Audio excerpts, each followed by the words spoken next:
Hello students, இது 11th standard max public exam 2024 ஓட 2 mark answer key 21st question 1 by 7 1 by 8 factorial plus a by 9 factorial கொடுத்துட்டு a value கேட்டிருக்காங்க.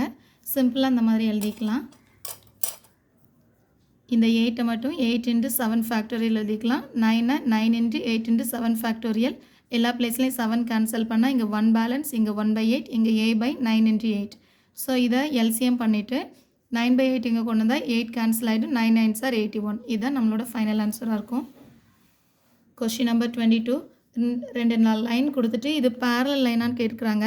ஸ்லோப்போட formula என்னென்னா minus coefficient of x divided by coefficient of y. So first question எழுதியிருக்கேன். இது எக்ஸோட coefficient 3. So minus 3 divided by y coefficient 2. So second ஈக்குவேஷனில் minus 12 divided by 8 cancel பண்ணும்போது minus 3 by 2. ரெண்டுமே சேமாக இருக்குது. So the given lines are பேரலல்னு எழுதிக்கலாம். Next one question number 23. ஏ கொடுத்துட்டு இதோட டிட்டர்மினன்ட் ஏ வேல்யூ கேட்டிருக்காங்க. டிட்டர்மினேஷன் உனக்கு எல்லாருக்கும் தெரியும். ஸோ 3 எடுத்துகிட்டு அதோட ரோ காலம் க்ளோஸ் பண்ணிட்டு கிராஸ் மல்டிபிள் பண்ணி எழுதிக்கலாம். தென் செகண்ட் எலிமெண்ட்க்கு மைனஸ் போடணும். ஸோ சால்வ் பண்ணி பார்க்கும்போது 39 ஆன்சர் கிடைக்குது. Question number 24. P of A P of B கொடுத்துட்டு மியூச்சுவலி எக்ஸ்க்ளூசிவ்னு கொடுத்துருக்காங்க. மியூச்சுவலி எக்ஸ்க்ளூசிவ்னு சொல்லும்போது P of A intersection B value 0. So formula எழுதிக்கலாம். ஃபார்முலாவில் 1 மைனஸ் 0வை காப்பி பண்ணும்போது ஆன்சர் 1 கிடைக்கும். இதுதான் final answer. Question number 25. A vector B vector value கொடுத்துட்டு இதை டிட்டர்மினன்ட் பண்ணணும். டிட்டர்மினன்ட் பண்ணால் ஒரு வேல்யூ இருக்கும். அதுக்கு மேக்னிடியூட் கேட்டிருக்காங்க. Magnitude of A cross B. So இது அப்படியே கிராஸ் ப்ராடக்டில் எழுதுனதுக்கப்புறமா இந்த கோஎஃபிஷியன்ட் 4 3 1 ஸ்கொயர் பண்ணி ஆட் பண்ணும்போது ஆன்சர் கிடைக்கும். √26. நெக்ஸ்ட் ஒன் டொமைன் ஃப்ரேம் பண்ண சொல்லியிருக்காங்க. டொமைன்னா டினாமினேட்டரில் 0 வர வேல்யூ நமக்கு சப்ஸ்டியூட் பண்ணக்கூடாது. ஸோ டினாமினேட்டர் நான் 0ன்னு கன்சிடர் பண்ணுறேன். அப்போ 1 அங்கே வரும்போது -1 மைனஸ் கேன்சல் பண்ணால் 2 sin x இருக்கும். 2 ஆப்போசிட்ஸ் இருந்தால் டிவிஷனில் மாறிடும். ஆக்சுவலாக sin 30 டிகிரியோட வேல்யூ 1/2. ஸோ 30 டிகிரின்றது π/6ன்னு எழுதிக்கலாம். So domain you can select any real value except, இது எக்ஸப்ட்னு meaning n pi plus minus 1 power n π/6. So π/6ஓட மல்டிபிள் இருக்கக்கூடிய இந்த நம்பர் இங்கே எழுதக்கூடாது. Next one tan pi 45 minus a equal to 1 minus tan a by 1 plus tan b. இதை prove பண்ண சொல்லியிருக்காங்க. ஸோ இதோட ஃபார்முலா இங்கே எழுதியிருக்கேன். a பிளேஸில் 45ம் b பிளேஸில் aயும் சப்ஸ்டியூட் பண்ணும்போது tan 45 டிகிரி வேல்யூ 1. இந்த ஒரே ஒரு லைன் தான், அவ்வளோதான். இதான் ஆன்சர். ப்ரூவ் பண்ண சொன்னது இங்கே ப்ரூவ் ஆகிடும்.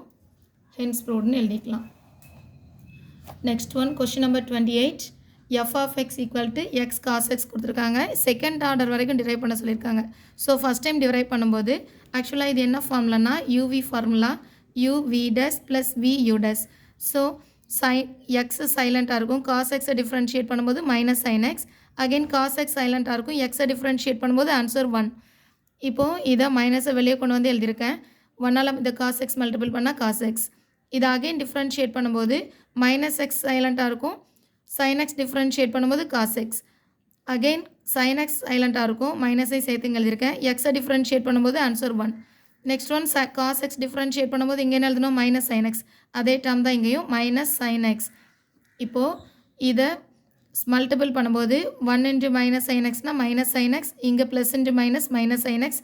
2 டைம் மைனஸ் சைன் எக்ஸ் இருக்கிறதுனால மைனஸ் 2 சைன் எக்ஸ் அப்படின்னு சொல்லி எழுதிக்கலாம். நெக்ஸ்ட் ஒன் இந்த ஈக்குவேஷன் கொடுத்துட்டு செப்பரேட் ஈக்குவேஷன் ஃப்ரேம் பண்ண சொல்லியிருக்காங்க. இது கோஎஃபிஷியன்ட் பார்க்கும்போது 1 5s are 5, 5 1s are 5 add பண்ணும்போது 6. ஸோ 5 + 1 6. ஸோ இந்த மிடில் டேர்மை ரெண்டாக ஸ்ப்ளிட் பண்ணிக்கலாம். இந்த 5 and 1 யூஸ் பண்ணி 5xy + 1xyன்னு. இதில் 5x காமனாக இருக்குது. ஸோ இங்கே பேலன்ஸ் x, இந்த பிளேஸில் பேலன்ஸ் y. இங்கே y common element. So x plus இந்த y. x ப்ளஸ் y ரெண்டில் இருக்கிறனால அதை காமன் எலமெண்ட்டாக வெளியே கொண்டு வந்தால் இங்கே ரிமைனிங் 5x, இந்த பிளேஸில் remaining y. So separate equation 5x plus y equal to 0, 5x plus y equal to 0. Last question. India அப்படின்ற வேர்டோட total number of ways to write அப்படின்னு சொல்லி கேட்டிருக்காங்க. Find the number of ways of arranging the letter in the word. இந்த இந்தியான்ற வேர்டை எத்தனை வேல arrange பண்ணலான்னு கேட்டிருக்காங்க. ஸோ நம்பர் ஆஃப் வேஸ்ன்னு சொல்லும்போது டோட்டல் நம்பர் ஆஃப் வேர்ட்ஸ் இதில் வேர்டில் டோட்டல் நம்பர் ஆஃப் லெட்டர்ஸ் எவ்வளோ இருக்குன்னா 5. நெக்ஸ்ட்டு I அப்படின்றது எவ்வளோ முறை ரிப்பீட் ஆகிருக்குன்னா 2 டைம்ஸ் ரிப்பீட் ஆகிருக்கு, வேறு எதுவுமே ரிப்பீட் ஆகலை. So total number of arrangement சொல்லும்போது number of letters divided by repeated வேல்யூவோட ஃபேக்டோரியல். ஸோ 2 ஃபேக்டோரியல் போடும்போது 5 5 to 1 வரைக்கும் எழுதிக்கலாம். 2 2 and 1 இது 2 கேன்சல் ஆகிடும். 3 வேல்யூ மல்டிபிள் பண்ணும்போது 60 ஆன்சர் கிடைக்குது. இதோட formula number of permutation of n objects where p objects are of the same. Number of letters n இருக்கும்போது இதில் ரிப்பீட்டட் வேல்யூ இருந்ததுன்னா இந்த ரிப்பீட்டட் வேல்யூவை கீழே ஃபேக்டோரியல் எழுதிக்கலாம், நம்பர் ஆஃப் லெட்டர்ஸை நியூமரேட்டரில் எழுதிக்கலாம். நெக்ஸ்ட் வீடியோவில் 3 மார்க் கொஸ்டினோட ஆன்சர்ஸ் பார்க்கலாம். That's all.